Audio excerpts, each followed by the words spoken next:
नमस्कार दोस्तों, मैं हूं नागराज और आप सुन रहे हैं जीएनएस हॉरर स्टोरीज, वो भी मेरी जुबानी। दोस्तों, आज की हमारी जो कहानी है वह मध्य प्रदेश के जबलपुर जिले के रहने वाले 4 दोस्तों की है। वह 4 दोस्त जो अपनी कॉलेज की एग्जाम शुरू होने से पहले यह प्लान बनाते हैं कि वह एग्जाम खत्म होने के बाद भारत की सबसे ज्यादा भूतिया माने जाने वाली जगहों पर घूमने के लिए जाएंगे।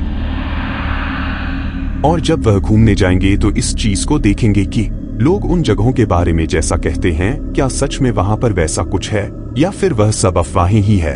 लेकिन उनको इस बात का जरा भी अंदाजा नहीं था कि इस भूतिया जगह पर घूमने वाली ट्रिप का प्लान करके उन्होंने अपने जीवन की कितनी बड़ी गलती कर दी है। क्योंकि जब वह इस ट्रिप पर घूमने के लिए जाते हैं तो उनके साथ कुछ ऐसा होता है जिसके बारे में उन्होंने कभी सपने में भी नहीं सोचा था कि उन लोगों की जिंदगी में इस ट्रिप पर घूमने जाने की वजह से इतनी भयानक और डरावनी घटनाएं होंगी। अब उन लोगों के जीवन में इस ट्रिप पर घूमने जाने की वजह से क्या क्या डरावनी घटनाएं हुई, उन्हीं सब घटनाओं को मैं आज कहानी के रूप में आप लोगों के सामने प्रस्तुत करने जा रहा हूं। लेकिन कहानी को शुरू करने से पहले, जैसा कि मैं आप लोगों से हमेशा कहता हूं कि वैसे तो आप लोगों ने बहुत सी हॉरर कहानियां सुनी होंगी, लेकिन मुझे पूरी उम्मीद है कि आज की हमारी यह कहानी सुनकर आपको सच में डर का एहसास होने वाला है। बस मेरी आपसे इतनी गुजारिश है कि अगर आप पहली बार हमारे इस चैनल पर आए हैं तो चैनल को अभी सब्सक्राइब कर लीजिए। ऐसा करने से हमारी और आपकी नजदीकियां बढ़ जाएगी और आगे आने वाली वीडियो आप तक आसानी से पहुंच जाएगी। तो ज्यादा समय ना लेते हुए जल्दी से अपनी कहानी को शुरू करते हैं।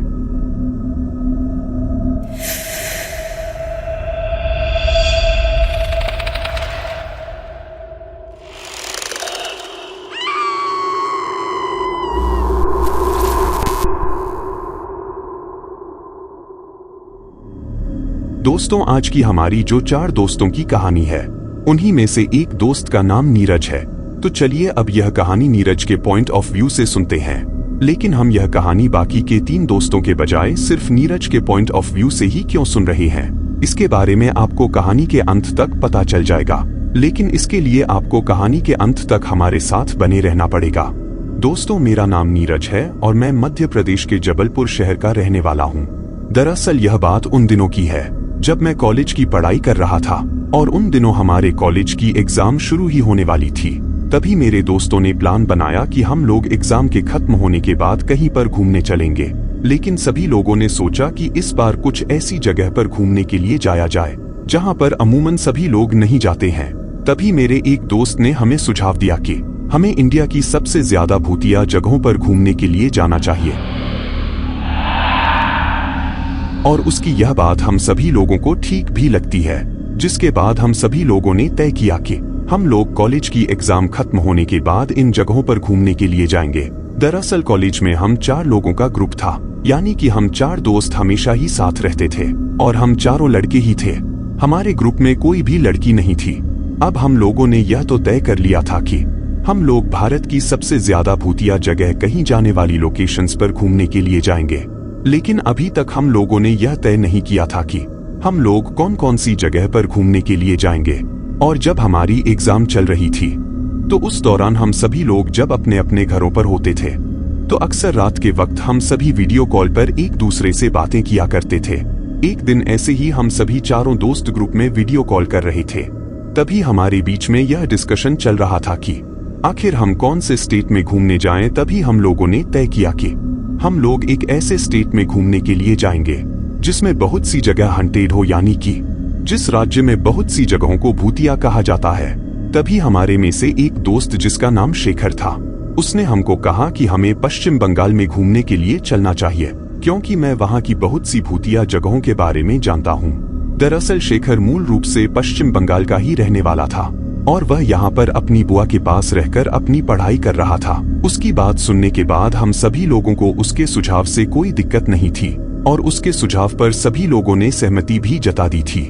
जिसके बाद हम लोगों ने तय किया कि हम एग्जाम खत्म होने के बाद पश्चिम बंगाल की सबसे ज्यादा भूतिया माने जाने वाली जगह पर घूमने के लिए जाएंगे और यह हमारे जीवन का एक अलग ही अनुभव होने वाला था। लेकिन हमको इस बात का जरा भी अंदाजा नहीं था कि हमारा यह अनुभव इतना खतरनाक और डरावना होगा। अब इसके बाद जैसे ही हमारे कॉलेज की एग्जाम खत्म होती है तो हम सभी लोग घूमने जाने की तैयारी करने लगते हैं। और फिर एक दिन शाम के वक्त हम चारों दोस्त पश्चिम बंगाल घूमने के लिए निकल जाते हैं। शाम के वक्त इसलिए क्योंकि हम लोगों ने ट्रेन से जाने का तय किया था और हमारे शहर से पश्चिम बंगाल के लिए जो ट्रेन जाने वाली थी वह शाम को 5 बजे की थी। इसीलिए तय समय पर हम सभी दोस्त रेलवे स्टेशन पहुंच जाते हैं और उसके बाद ट्रेन के शुरू होने के साथ ही हमारा वह भूतिया और खतरनाक सफर भी शुरू हो जाता है। अब जैसे ही हम लोग पश्चिम बंगाल पहुंचते हैं तो हम सबसे पहले तो शेखर के घर जाते हैं और वहां पर एक दिन का आराम करते हैं, क्योंकि जबलपुर से पश्चिम बंगाल का सफर काफी लंबा था, जिसकी वजह से हम सभी लोग काफी ज्यादा थक गए थे। और जो शेखर का घर था वह पश्चिम बंगाल के कोलकाता शहर में था। इसीलिए हम लोगों ने तय किया कि हम लोग एक दिन आराम करने के बाद घूमने के लिए निकलेंगे। इसके बाद एक दिन का आराम करके हम सभी लोग फिर से घूमने के लिए निकल जाते हैं। लेकिन इस बार हम लोगों ने एक टैक्सी बुक कर ली थी और इस टैक्सी से हम सभी लोगों ने अलग अलग भूतिया जगहों पर घूमने का प्लान बनाया था। अब हम लोग कोलकाता से अपने उस खौफनाक सफर पर निकल चुके थे। सबसे पहले शेखर ने हमें बताया कि कोलकाता में एक पुरानी जर्जर इमारत है जिसे हाउस ऑफ डोल के नाम से भी जाना जाता है, जो कि कोलकाता की सबसे भूतिया जगहों में से एक है। तभी हम सभी लोगों ने उससे कहा कि ठीक है भाई, तू सबसे पहले हमको वहीं पर घुमाने के लिए लेकर चल। कहानी में अब तक आपको हम 4 दोस्तों में से 2 दोस्तों के नाम तो पता चल ही गए होंगे और जो बाकी के 2 दोस्त थे उनमें से एक का नाम था सुरेश और एक का नाम था विनीत। अब हम लोग टैक्सी से कोलकाता की उस पुरानी जर्जर और भूतिया इमारत जिसे हाउस ऑफ डोल के नाम से जाना जाता है उसकी तरफ बढ़ रहे थे।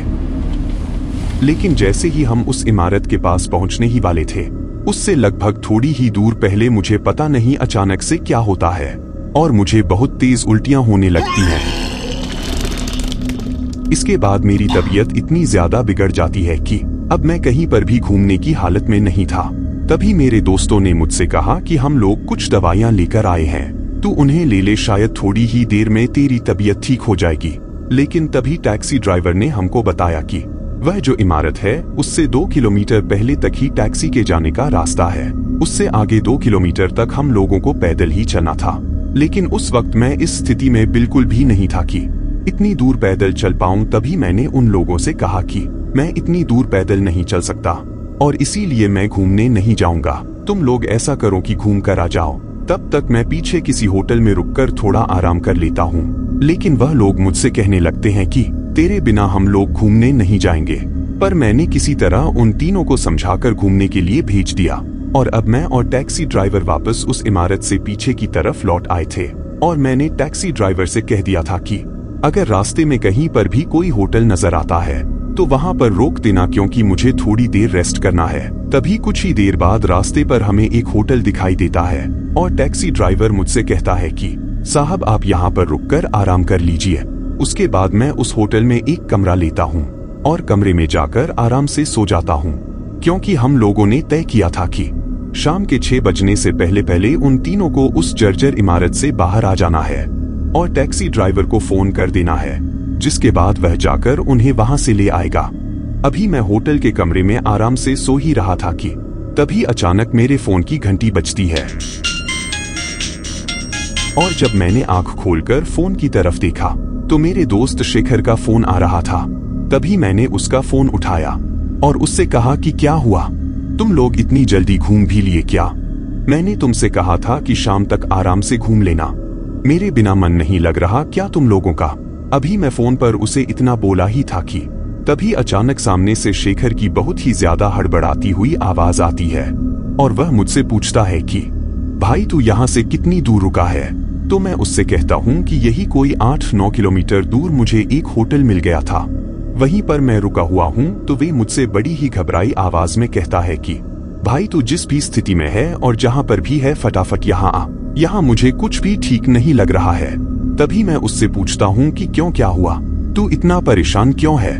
तो वह मुझसे कहता है कि काफी देर से सुरेश और विनीत नहीं मिल रहे हैं और ना ही उनका फोन लग रहा है और मैं अकेला ही इस डरावनी और जर्जर इमारत के अंदर इस अंधेरे में इधर से उधर भटक रहा हूँ और उन दोनों को ढूंढ रहा हूँ, लेकिन वह मुझे कहीं भी नहीं मिल रहे और मुझे बहुत ज्यादा डर लग रहा है। तभी मैंने उससे कहा कि ठीक है, मैं आता हूँ। इसके बाद मैंने टैक्सी ड्राइवर को अपने साथ लिया और हम लोग टैक्सी लेकर उस इमारत के पास पहुँचते हैं। तभी मैं टैक्सी ड्राइवर को अपने साथ अंदर चलने के लिए कहता हूँ, लेकिन वह मुझसे कहता है कि साहब मैं अंदर नहीं जाऊंगा, आपको जाना है तो आप जाओ। मुझे समझ नहीं आ रहा था कि यह टैक्सी ड्राइवर दिन के समय भी इस इमारत में जाने से इतना क्यों डर रहा है, लेकिन मुझे तो अपने दोस्तों की मदद के लिए पहुंचना था। इसीलिए मैं अकेला ही अब उस जर्जर इमारत की तरफ चल पड़ता हूं। लेकिन जैसे ही मैं उस इमारत के अंदर दाखिल होता हूं, तो उस इमारत के अंदर का मंजर देखकर एक पल के लिए तो मेरे पूरे शरीर में सनसनी दौड़ जाती है और मेरे शरीर का रोम-रोम खड़ा हो जाता है, क्योंकि वह इमारत दिखने में अंदर से इतनी ज्यादा डरावनी लग रही थी कि रात के समय की तो बात ही ना करें तो अच्छा है, क्योंकि दिन के समय ही वहां पर डर का इतना ज्यादा बसेरा था। अब मैं भी धीरे धीरे अपने कदमों को आगे बढ़ाते हुए अपने दोस्तों को आवाज लगा रहा था, लेकिन मुझे किसी का भी कुछ अता पता नहीं चल रहा था। अब जैसे ही मैंने अपने दोस्तों को फोन लगाने के लिए अपने फोन को निकाला तो मैंने देखा कि मेरे फोन में वहां पर बिल्कुल भी नेटवर्क नहीं आ रहा है और मैंने बार बार उस इमारत में इधर से उधर एक एक कोने में जाकर चेक किया, लेकिन मेरे फोन में कहीं पर भी नेटवर्क नहीं आ रहा था। तभी मैंने सोचा कि अगर मेरे फोन में नेटवर्क नहीं आ रहा तो फिर शेखर ने मुझे यहाँ से कैसे फोन किया था। अभी मैं फोन में नेटवर्क की तलाश में यह सब सोच ही रहा था कि तभी मुझे किसी के चिल्लाने की आवाज आती है और जैसे ही वह आवाज मेरे कानों में पड़ती है तो मुझे इस बात का आभास होता है कि शायद यह आवाज मेरे दोस्त विनीत की ही है और उसके चिल्लाने की आवाज को सुनकर मैं बहुत ही ज्यादा घबरा जाता हूँ। एक पल के लिए तो मेरा मन करता है कि मैं इस इमारत से बाहर भाग जाऊं, लेकिन तभी मुझे मेरे दोस्तों की याद आती है जो कि मेरे जिगरी यार थे और मैं उन लोगों को इस तरह मुसीबत में छोड़कर नहीं भाग सकता था।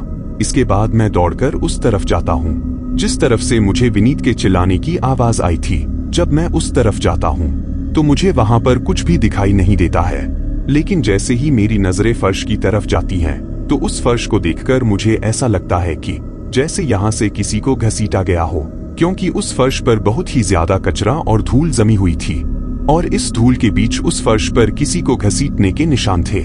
इसके बाद मैंने धीरे धीरे डरते हुए दबे कदमों से उस घसीटने के निशान का पीछा किया और अब मैं जिस तरफ वह निशान जा रहे थे उसी तरफ जा रहा था और उसके थोड़ी ही देर बाद मैंने देखा कि वह निशान उस इमारत के एक कमरे के अंदर जा रहे हैं। अब मैं किसी तरह हिम्मत करके उस कमरे के बाहर तक तो पहुंच गया था, लेकिन मेरी अकेले की उस कमरे के अंदर जाने की हिम्मत नहीं हो रही थी। अब तक डर के मारे मेरे पूरे शरीर पर पसीना आ चुका था और मेरी सांस भी अचानक से फूलने लगी थी, क्योंकि उस इमारत के मैं इतना ज्यादा अंदर जा चुका था कि मुझे वहां पर बहुत ही ज्यादा घुटन महसूस हो रही थी और सांस लेने में भी दिक्कत हो रही थी। तभी मैंने जोर जोर से अपनी सांस को लेते हुए उस कमरे की तरफ अपने कदमों को बढ़ाया। अभी मैं उस कमरे के अंदर घुसने ही वाला था कि तभी मुझे अचानक से फिर से मेरे दोस्त विनीत की एक जोर की चीख उस कमरे के अंदर से सुनाई देती है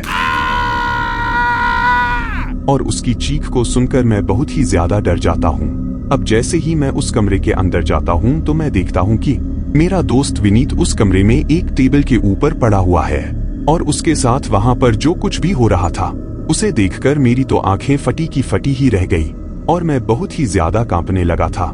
मुझे ऐसा लग रहा था कि मेरी तो यहीं पर पेंट गीली हो जाएगी। तभी मैंने सोचा कि सामने का मंजर देखकर ही अगर मेरा यह हाल है तो विनीत के साथ तो वह सब कुछ हो रहा है तो उसकी क्या हालत होगी। दरअसल मैंने देखा कि विनीत टेबल पर पड़ा हुआ है और उसके ऊपर एक औरत बैठी हुई है, लेकिन मुझे उस औरत का चेहरा दिखाई नहीं दे रहा था। मुझे सिर्फ उसकी पीठ ही दिखाई दे रही थी, लेकिन पीछे से देखने पर तो वह औरत बहुत ही ज्यादा खूबसूरत लग रही थी।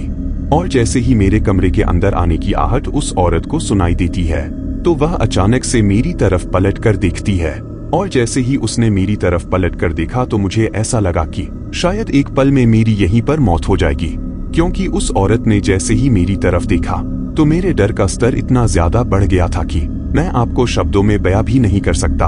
वह औरत पीछे से दिखने में जितनी ज्यादा खूबसूरत लग रही थी उससे कई गुना ज्यादा सामने की तरफ से दिखने में डरावनी लग रही थी। दरअसल उसका जो चेहरा था उसको देखकर ऐसा लग रहा था जैसे उसे किसी ने नोच लिया हो और उसके होठों पर किसी के काटने के निशान थे। इसके साथ ही उसके बाल भी बहुत ही ज्यादा अजीब थे। अब जैसे ही उस औरत ने मेरी तरफ देखा तो उसने मेरे दोस्त विनीत को तो छोड़ दिया और वह अब गुर्राते हुए अजीब तरीके से चलकर मेरी तरफ बढ़ रही थी। तभी पता नहीं अचानक मेरे अंदर से कहां से इतनी हिम्मत आई और मैंने मेरे दोस्त विनीत को कहा कि विनीत भाग यहाँ से। अब जिस कमरे के अंदर मैं और विनीत और वह चुड़ैल की तरह दिखने वाली औरत थी, उस कमरे के 2 दरवाजे थे, जिसके एक दरवाजे पर तो मैं खड़ा था और दूसरा दरवाजा दूसरी तरफ था। अब वह औरत जैसे ही मेरी तरफ बढ़ने लगती है और मैं विनीत को आवाज लगाता हूँ, तो मेरे आवाज लगाते ही विनीत भी वहां से उठकर भाग खड़ा होता है और हम दोनों वहां से बाहर की तरफ बहुत तेज भागने लगते हैं। अभी हम दोनों बाहर की तरफ भाग ही रहे थे कि तभी भागते भागते अचानक से मेरी नजर उस इमारत के एक कोने पर पड़ती है, जहां पर काफी ज्यादा अंधेरा था, लेकिन मुझे और विनीत को वहां पर कुछ दिखाई देता है और तभी मैं उसे रुकने का इशारा करता हूँ, क्योंकि उस अंधेरे से कोने में हमें हमारे बाकी के 2 दोस्त शेखर और सुरेश दिखाई देते हैं। लेकिन उन दोनों को देखकर हमें यह समझ नहीं आ रहा था कि आखिर उन दोनों को हो क्या गया है, क्योंकि वह दोनों एक दूसरे से लड़ाई कर रहे थे और लड़ाई भी कोई सामान्य तरीके से नहीं कर रहे थे, बल्कि उनको देखकर ऐसा लग रहा था जैसे से कि वह एक दूसरे के खून के प्यासे हो। जब हम दोनों उनके पास गए तो उनको देखकर हमें यह समझ आ गया था कि वह दोनों अपने वश में नहीं है, बल्कि उनके ऊपर किसी और ही चीज का असर हो रखा है, क्योंकि उन दोनों की आंखों को देखकर हमें यकीन हो गया था कि किसी और चीज ने उनको अपने वश में कर रखा है। तभी हम दोनों उनको एक दूसरे से छुड़ाते हैं और उनको उनके होश में लाने की कोशिश करते हैं। थोड़ी ही देर बाद वह दोनों अपने होश में आ जाते हैं और तब मैं उनसे पूछता हूँ कि आखिर तुम दोनों एक दूसरे से इस तरह क्यों लड़ रहे हो। तभी वह दोनों अपने मुंह से कुछ नहीं बोलते हैं। अभी हम लोग वहां पर खड़े ही थे कि हमें फिर से उस चुड़ैल की वह आवाज सुनाई देने लगती है, और सिर्फ आवाज ही सुनाई नहीं देती, बल्कि अब वह मकड़ी की तरह चलकर हमारी तरफ आ रही थी। इसके बाद हम दोनों हमारे उन दोनों दोस्तों को लेकर उस भूतिया इमारत से बाहर की तरफ दौड़ लगाते हैं। और अब हम लोग वहां से सिर्फ बाहर की तरफ दौड़ते ही जा रहे थे, लेकिन जब हम लोग उस इमारत से बाहर की तरफ भागते हुए आ रहे थे, तभी बीच बीच में शेखर और सुरेश रुक जाते थे और अजीब तरीके से गुरने लगते थे, जिसके बाद हमें फिर से किसी तरह उनको अपने होश में लाना पड़ता था। और जब हम लोग वहां से भागकर टैक्सी तक आए, तब तक 2-3 बार ऐसा उन लोगों के साथ हो चुका था। इसके बाद हम लोग फटाफट टैक्सी में बैठे और मैंने टैक्सी वाले ड्राइवर को तुरंत वहां से टैक्सी को भगाने के लिए कहा। इसके बाद टैक्सी वाले ने मुझसे पूछा कि क्या हुआ, तो मैंने उससे कहा कि आप फटाफट टैक्सी को यहाँ से ले चलो, बाकी की सारी बातें मैं आपको रास्ते में बताता हूँ। फिर जब रास्ते में चलते हुए मैंने टैक्सी के ड्राइवर भैया को वह सारी बातें बताई, तो उन्होंने मुझसे कहा कि इसीलिए तो मैं अंदर नहीं गया, क्योंकि वह जो जर्जर इमारत है वह कोलकाता की सबसे भूतिया जगहों में से एक है और आज से कई साल पहले उस इमारत में वेश्यावृत्ति का काम हुआ करता था। और फिर धीरे धीरे पता नहीं उस इमारत में ऐसा क्या हुआ कि वह एकदम से सुनसान और वीरान हो गई। आज भी उस इमारत में उन वेश्याओं की आत्मा भटकती है और जो कोई भी मर्द उस इमारत के अंदर जाता है, उसके साथ उन वेश्याओं की आत्माएं इतना बुरा करती है कि कोई सोच भी नहीं सकता, क्योंकि उन वेश्याओं की आत्माओं को लगता है कि इस मर्द जात की वजह से ही उनका जीवन नर्क बन गया था और आज मरने के बाद वह सभी वेश्याओं की आत्मा जो कोई भी मर्द उस इमारत के अंदर जाता है, उससे अपने साथ हुए जुल्म का बदला लेने की कोशिश करती है। इसी वजह से कोलकाता का कोई भी मर्द उस इमारत के तरफ जाने की हिम्मत भी नहीं करता, क्योंकि इससे पहले भी कई लोगों के साथ इस इमारत में कई हादसे हो चुके हैं और उनमें से कई लोगों की तो मौत भी हो गई थी। इसके बाद हम सभी लोग कोलकाता में ही शेखर के घर पर पहुंचते हैं और वहां पर पहुंचकर उसकी फैमिली के लोगों को सारी बात बताते हैं। इसके बाद उसके घर वाले भी हमें काफी डांटते हैं कि तुम लोगों को उस इमारत की तरफ जाने की क्या जरूरत थी। उसके बाद हम सभी लोगों ने हमारी उस ट्रिप को वहीं पर कैंसिल किया और हम लोग वापस अपने शहर जबलपुर लौट आए। लेकिन जो शेखर था वह हमारे साथ जबलपुर वापस नहीं आया था, वह वहीं अपने घर कोलकाता में ही रुक गया था, क्योंकि उसकी तबीयत हमें भी कुछ ठीक नहीं लग रही थी और उसके घर वालों ने भी उसको नहीं भेजा था। इसीलिए हम लोग उसे वहीं पर छोड़कर आ गए थे। घर आने के बाद सभी लोग काफी ज्यादा डरे हुए थे। अब मैं और विनीत तो ठीक था, लेकिन हमें सुरेश की तबीयत कुछ ठीक नहीं लग रही थी। हम लोग बार बार उसके घर वालों को फोन करके उसकी तबीयत के बारे में जानकारी ले रहे थे। अब जिस दिन हम लोग अपने घर पर वापस लौटे थे, उसके 2-3 दिन बाद ही मेरी भी तबीयत अचानक से खराब हो जाती है और मुझे बहुत तेज बुखार आ जाता है। लेकिन मेरे घर वाले डॉक्टरी इलाज के साथ साथ ही बाकी के झाड़ फूंक का इलाज भी कर रहे थे। मतलब मैंने घर आते ही हमारे साथ जो कुछ भी हुआ था वह मेरे घर वालों को बता दिया था, जिसके बाद मेरी दादी काफी ज्यादा टेंशन में आ गई थी और उन्होंने कहा कि हो सकता है वह बुरी आत्मा यहाँ तक भी तुम्हारा पीछा कर रही हो। इसी वजह से उसी दिन दादी ने मेरे हाथ पर एक ताबीज बांध दिया था और रोज सुबह और शाम वह मुझे बबूत दिया करती थी। जिस दिन मुझे बुखार चढ़ा उस दिन तो दादी पूरी रात ही मेरे बिस्तर के बगल में बैठी थी और पूरी रात मुझे बबूत दे रही थी और मेरे हाथ में जो ताबीज था उसे बार बार धूप दे रही थी। फिर दूसरे दिन सुबह तक मेरी तो तबीयत ठीक हो जाती है, लेकिन जैसे ही मैं उस दिन सुबह उठा तो मेरे पास विनीत की मम्मी का फोन आता है कि उसकी तबीयत बहुत ज्यादा खराब हो गई है और वह लोग उसे अस्पताल लेकर जा रहे हैं। अब यह बात सुनते ही मैं बहुत ज्यादा घबरा जाता हूँ और मैं तुरंत नहाने के बाद अस्पताल में उसे देखने के लिए चला जाता हूँ। अभी मैं विनीत के पास अस्पताल में ही था कि तभी मेरे पास एक कॉल आता है और उस कॉल को उठाने के बाद जो मैंने सुना उसे सुनते ही मेरे हाथ से फोन छूटकर जमीन पर गिर जाता है और मेरा दिमाग एकदम से सुन्न पड़ जाता है। मुझे समझ में नहीं आ रहा था कि यह कैसे हो सकता है, क्योंकि वो जो कॉल मेरे पास आया था वो कोलकाता से शेखर के घर से आया था और उन्होंने मुझे बताया कि आज सुबह ही शेखर ने अपने बाथरूम में खुद को फांसी लगा ली है और अब शेखर हमारे बीच नहीं रहा। यह खबर मेरे लिए बहुत ही ज्यादा डरा देने वाली थी, क्योंकि जो शेखर था वह बहुत ही ज्यादा हंसमुख स्वभाव का था। उसकी जिंदगी में ऐसी कोई भी टेंशन वाली बात नहीं थी जिसकी वजह से उसे ऐसा कदम उठाना पड़े। अभी मैं विनीत के पास अस्पताल में ही था, तभी अचानक मुझे पता चलता है कि अस्पताल के बेड पर लेटे लेटे ही विनीत के पूरे शरीर को लकवा मार गया है और यह सुनते ही तो मेरी हालत बहुत ही ज्यादा खराब हो जाती है। अब धीरे धीरे मुझे समझ आने लगा था कि शायद उस आत्मा ने अभी तक भी हमारा पीछा नहीं छोड़ा है और वह यहाँ तक हमारे पीछे पीछे आ गई है और वह हम सभी लोगों की जान लेकर रहेगी। तभी मैं फटाफट वहाँ से निकलता हूँ और अपने घर पहुँचता हूँ और घर पहुँचते ही मेरी दादी को वह सब बात बताता हूँ। यह बात सुनने के बाद मेरे सभी घर वाले भी बहुत ज्यादा टेंशन में आ जाते हैं। तभी दादी ने मुझसे कहा कि तू टेंशन मत ले, मैं कुछ करती हूँ। और इसके बाद दादी ने फोन करके हमारे घर पर एक तांत्रिक को बुलाया। वह जो तांत्रिक थे वह पहले भी हमारे घर पर कई बार कई चीजों का इलाज करने के लिए आ चुके थे। अब घर पर आने के बाद उन्होंने जैसे ही मेरा हाथ देखा और मेरी आंखों को अच्छे से खोलकर देखा तो उन्होंने दादी से कहा कि जल्द ही इसका इलाज करवा लो, वरना वह आत्मा अब कभी भी इसके ऊपर हमला कर सकती है और उन दो दोस्तों की तरह ही इसको भी नुकसान पहुंचा सकती है। वह आत्मा यहाँ हम सभी के आसपास में ही है और वह जब चाहे इसको नुकसान पहुंचा सकती है, लेकिन वह तो अब तक सिर्फ इसलिए रुकी हुई है क्योंकि आपने मेरा दिया हुआ वह ताबीज इसके हाथ पर बांध रखा है। इसके बाद उस रात वह तांत्रिक हमारे घर पर ही रुकते हैं और पूरी रात अपने मंत्रों से हमारे पूरे घर को सुरक्षित करते हैं और मेरा इलाज करते हैं। तभी वह मुझसे कहते हैं कि जब तक मैं इस घर के अंदर रहूंगा तब तक सुरक्षित रहूंगा और वह मुझे कुछ दिनों तक घर से बाहर ना जाने की ही हिदायत देते हैं।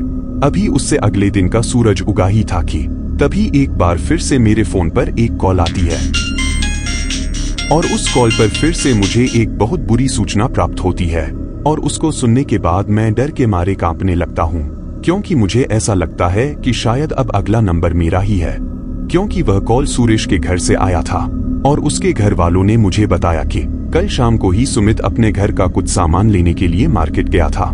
तभी उसे किसी ट्रक वाले ने टक्कर मार दी और जब उसे अस्पताल लेकर गए तो अस्पताल में ही उसकी मौत हो गई और अब सुरेश भी हमारे बीच नहीं रहा था। तब मैंने वह बात दादी को बताई और दादी ने उन तांत्रिक ने दादी से कहा कि उस आत्मा ने उन दोनों को सबसे पहले देखा था जब वह लोग उस भूतिया इमारत में घूमने के लिए गए थे। इसी वजह से वह उन दोनों को सबसे पहले अपने साथ ले गई है। उसके कुछ दिनों बाद तो हमारे घर पर सिर्फ डर और भय का माहौल था। मुझे रात को भी नींद नहीं आती थी, लेकिन धीरे धीरे फिर सब कुछ ठीक होने लगा और आज उस वाक्य को गुजरे लगभग 7 साल हो चुके हैं। मैं तो ठीक हूँ, लेकिन मेरा दोस्त विनीत आज भी वेंटिलेटर पर ही है। और आज भी उसका पूरा शरीर लकवे की चपेट में है। ना ही तो वह कुछ बोल सकता है और ना ही कुछ खा सकता है और ना ही अपनी मर्जी से अपने शरीर के किसी भी अंग को हिला सकता है। एक तरीके से वह जिंदा लाश बनकर ही बिस्तर पर पड़ा हुआ है। तो दोस्तों, यह थी हमारी आज की कहानी आपको कैसी लगी कमेंट बॉक्स में कमेंट करके जरूर बताना। फिलहाल चलता हूँ, बस आप अपना और अपने परिवार का ख्याल रखें और अगर अभी तक भी चैनल को सब्सक्राइब नहीं किया है तो कृपया करके चैनल को सब्सक्राइब कर लीजिए। आपका यह छोटा सा सहयोग हमें आपके लिए ऐसी ही कहानियां लाने के लिए प्रोत्साहित करता है।